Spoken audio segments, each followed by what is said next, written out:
आज की वीडियो में मैं बात करूंगा कि बाहर आने के लिए ट्रैवल एजेंट की ज़रूरत होती है कि नहीं।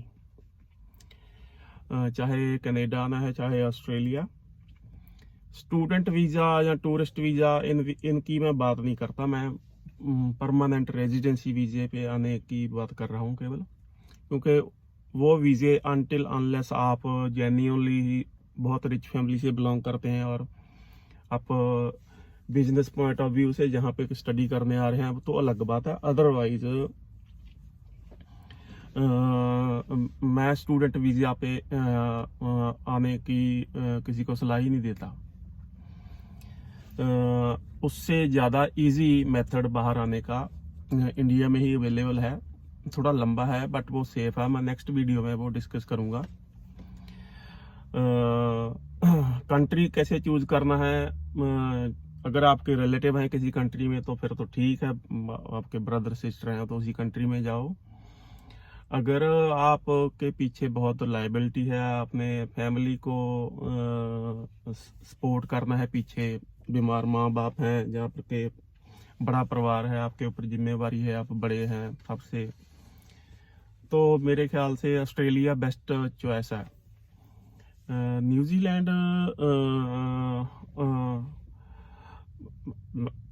अगर इनमें से किसी भी कंट्री में वीज़ा मिले वैसे तो निकल जाना चाहिए, लेकिन अगर आपके पास ऑप्शन है कि आप ऑस्ट्रेलिया, कनाडा, न्यूजीलैंड में आ सकते हो तो फर्स्ट चॉइस में ऑस्ट्रेलिया उन लोगों को जिनकी ऊपर लायबिलिटी रिस्पॉन्सिबिलिटी ज़्यादा है।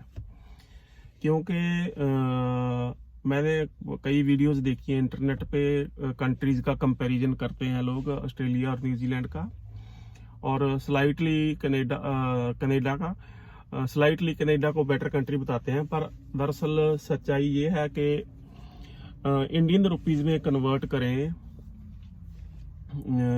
तो 4-5 रुपए का पर डॉलर फ़र्क है। लेकिन अगर मिनिमम वेजेस की बात करें तो ऑस्ट्रेलिया में $20 प्लस मिनिमम आपको मिल जाता है पर आवर। जो रेट है जहाँ सभी के लिए पर आवर ही रहता है, और कनाडा में वो कम है। तो रुपयों में तो ज़्यादा खास अंतर नहीं है, पर बहुत फ़र्क पड़ जाता है। और ऑस्ट्रेलिया में अगर आप काम करने की हिम्मत रखते हो, करना चाहते हो, अगर आप एज ए PR आए हो तो करने को काम बहुत है। बहुत सारे जो हिम्मती हमारे इंडियन बंदे हैं जहाँ पे 2-2 जॉब्स भी कर लेते हैं, जहाँ एक फुल टाइम जॉब है और एक पार्ट टाइम जॉब कर लेते हैं, पीछे फैमिली को भी अच्छा सपोर्ट कर देते हैं। ये तो एक चलो बात होगी कि किस कंट्री में आपको आना चाहिए। माइग्रेशन एजेंट की ज़रूरत है? नहीं, बिल्कुल नहीं है। मैं बिल्कुल आपको अपनी स्टोरी बताता हूँ। पहले मैंने अपनी एप्लीकेशन लॉन्च की थी, ट्रेड असेसमेंट करवा ली मैंने, अपना ट्रेड असेस करवा लिया, IELTS कर लिया। बस मुझसे डॉक्यूमेंट टाइमली सबमिट नहीं हुआ तो मेरी एप्लीकेशन रिफ्यूज़ हो गई। मेरे पास इतने ज़्यादा पैसे नहीं थे। दोबारा एप्लीकेशन लगाने से पहले मैंने सोचा शायद एजेंट कुछ फ़ायदा करते हों, तो मैं एक टॉप जो चंडीगढ़ में था, एक टॉप का जो वकील था और इमिग्रेशन एजेंट भी था, मैं उसके पास गया। वो मुझसे 3 लाख रुपए मांग रहा था। मैंने उसको बोला 3 लाख का ब्रेकअप दे। उसने फिर मेरे को जब ब्रेकअप बताया कि इस चीज़ के ट्रेड असेसमेंट के इतने पैसे लगाऊंगा, IELTS के इतने, मेडिकल के इतने, ये कर करा के, मतलब उसने मुझे ब्रेकअप जो बताया, तो पहले तो मैंने उसको कुछ नहीं बताया था। बाद में क्योंकि मेरी ट्रेड असेसमेंट हो चुकी थी, IELTS हो चुका था, मैंने उसके टेबल पे निकाल के रख दी। वो 70-80 हज़ार रुपये ट्रेड असेसमेंट के चार्ज कर रहा था मेरे से। मैंने कहा ये देखो ये हुई पड़ी है। IELTS के भी वो 30-40 हज़ार मेरे से चार्ज कर रहा था। मैंने कहा देखो ये भी मेरा सर्टिफिकेट पड़ा है। मेडिकल, वो तो मेरा मेडिकल चेकअप होना है, उसमें तू क्या मेरी हेल्प कर सकता है। तो मैं कन्विंस नहीं हुआ। वो फिर भी पूरे पैसे ही मांग रहा था, कहते नहीं इससे कम मैं वैसे लूंगा नहीं। मैंने कहा फिर बाकी रह क्या गया। एम्बेसी की एप्लीकेशन फॉर्म जो है, जिस वीज़ा आपके लिए मैं अप्लाई कर रहा हूँ, वो तो सेम ही होती है हर एक के लिए। तो उसमें मेरे नाम की जगह मेरा नाम ही फिल होगा। कोई किसी बड़ी हस्ती का नाम तो फिल कर नहीं सकते आप। मेरे फादर के नाम पे मेरे फादर का नाम आएगा, मेरी फैमिली की डिटेल्स सेम रहेंगी, मेरा एड्रेस, डेट ऑफ बर्थ सारा सेम रहेगा, क्वालिफिकेशन मेरी सेम रहेगी। तो तू स्पेशल क्या करेगा? कुछ भी नहीं, उसके पास कोई खास जवाब नहीं था। तो मैंने दोबारा फिर, सारा कुछ ठीक था, बस मेरे से एक गलती हुई थी कि मैंने एक IELTS टेस्ट टाइमली सबमिट नहीं कर पाया। मेरे ब्रदर की शादी आ गई थी शायद, है, डेट क्लैश कर गई थी। तो इस बात पे, छोटी सी बात पे उन्होंने, पैसे बनाने के लिए बैठे हैं सब, तो रिफ्यूज कर दी। फिर मैंने दोबारा फीस पे करी। उसके बाद फिर 9 महीने का टाइम शुरू हो गया और 9 महीने के बाद मेरा वीज़ा आ गया। तो अगर मैं वो 3 लाख रुपए उस ट्रैवल एजेंट को देता, that was absolute wastage of money. तो अगर आपके पास कोई स्किल है, मैं तो यही प्रमोट करता हूँ कि skill based visa is best visa है। अगर आपके पास कोई स्किल है और आप खुद उसकी असेसमेंट करवाएं, सारा कुछ वेबसाइट पे पड़ा है। अगर आपको वेबसाइट खोल के वो देखना भी नहीं आता, फिर तो आप बाहर का ख्याल ही छोड़ दो।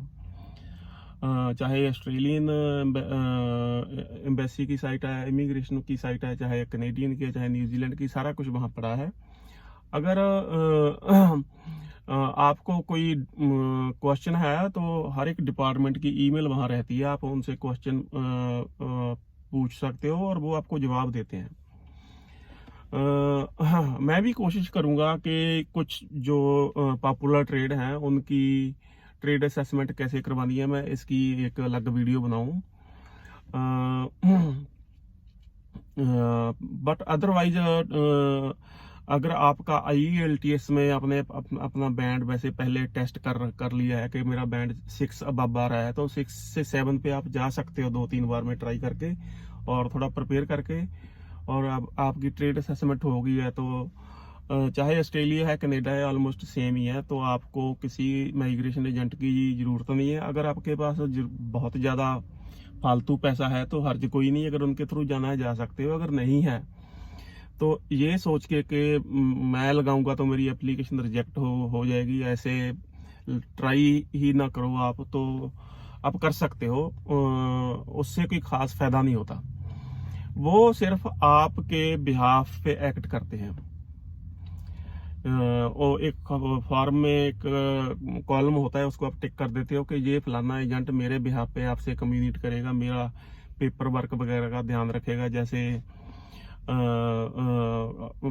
अगर कोई प्रॉब्लम है तो थोड़ी बहुत एक्सटेंशन वगैरह वो ले देते हैं, इतना ही फायदा है और कोई उसका फायदा नहीं। अगर आप केयरफुली करते हो तो आप खुद भी एप्लीकेशन लॉन्च कर सकते हो।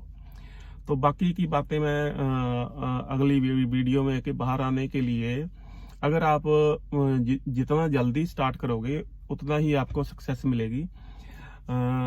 तो जो 14-15 वाले बंदे अभी जब ईयर 10 में हैं तो उन अभी से प्लान करेंगे तो वो सही ट्रेड चूज करके, सही सब्जेक्ट्स लेके, सही कोर्स सिलेक्ट करके वो लोग बाहर आ सकते हैं।